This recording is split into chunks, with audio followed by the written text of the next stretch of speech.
So yeah, we don't have anyone in place to regulate it. We have an industry that's absolutely preys on our mateship, I suppose, the way they advertise to children and young teenagers in particular. You see sports bet, their whole advertising campaign is around bet with mates. They want to make it feel like you're the odd one out if you're not betting with your mate. Do you know if there's, there's regulations they're bringing in to stop kids under 16 going on social media?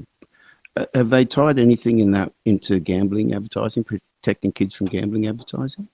Well, that would be the logical thing to do, but no, they haven't, because they're not. They again, it's they see it as a separate issue, and it's, even though it falls under the same communication minister's banner, they haven't touched anything around that at the moment.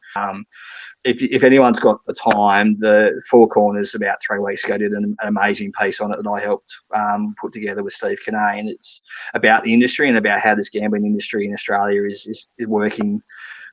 They're basically cowboys. They don't have any regulation around them, and it's completely eye-opening around what's happened. And the government did actually try and do something 2 years ago. They'd had one of their members, Peter Murphy, who unfortunately passed away just after she finished doing this inquiry, and it's called the Murphy Report.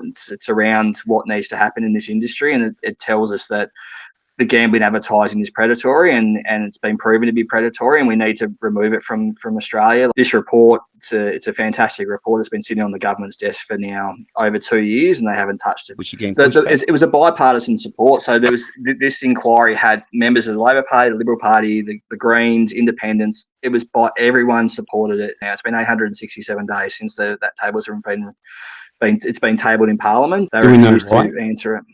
We know why they Do we know why? From what we know, this is a Prime Minister who is stopping this himself, unfortunately.